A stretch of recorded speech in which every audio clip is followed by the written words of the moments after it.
Robert, is that secretly you want everyone to be handed a gun at birth and all taught to use it, etc., etc. What if you had a blank check? If it all came down to you and you said, "All right, this is what I want." What do you want to change, to tighten, or to loosen when it comes to gun laws? When it comes to gun laws, we don't really want to tighten or loosen anything. Okay. What we'd like is just the administration of the existing laws in a proper and fair fashion. Administration's the issue with us. Under 16 years of Labor, they started at 96. They put firearms controls in place, under the National Firearms Agreement. No one likes regulation, and it was new, and it's hurt, and a lot of people lost a lot of sentimental value in firearms, etc. Under this government, we've seen in the last 8 years, we've seen a massive degradation in the firearms registry itself.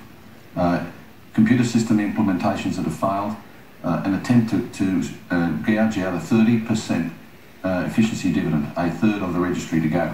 It wasn't until I went and had a meeting with Fuller and whinged about it. There's not a day goes past in my office that I don't get someone ringing me up and saying, "I haven't seen my renewal. I've got the police knocking on the door. My renewals on my firearms licence has been lost," etc., etc. Privacy is at risk. They are releasing information. Simple things like, for example, exempting firearms-related data from freedom of information.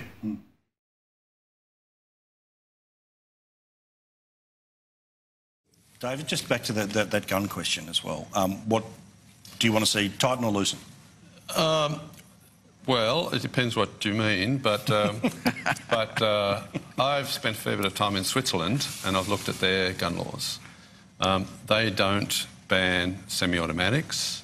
They don't treat gun owners if they're criminals in waiting. They have a registry system, but it's not a centralised system. It's canton by canton.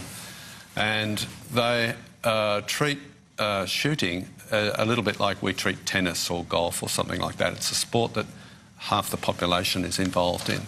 They have shooting ranges in villages, in the middle of a village, and they're perfectly safe. They're all baffled and all that sort of stuff. And you see people on the weekends wandering around with their rifles on the way to shooting ranges and things like that. And yet, Switzerland is a safer country than Australia. There is less violence, less gun violence in Switzerland than there is in Australia. So my argument is that gun laws and violence are independent variables. One does not lead to the other. So we could, in Australia, have a much different regime for managing firearms, and it wouldn't change the safety of the place because other countries have done that. The reason we have the gun laws we have is because people are afraid of guns. They just don't like the feel of them. Now, that's my problem about greyhounds. It's about cannabis. It's about smoking. Laws based on the feels are bad laws. It's the bad basis for making laws at all. We should be basing our laws on the grounds of objective evidence, and they're not based on objective evidence with guns or lots of other things.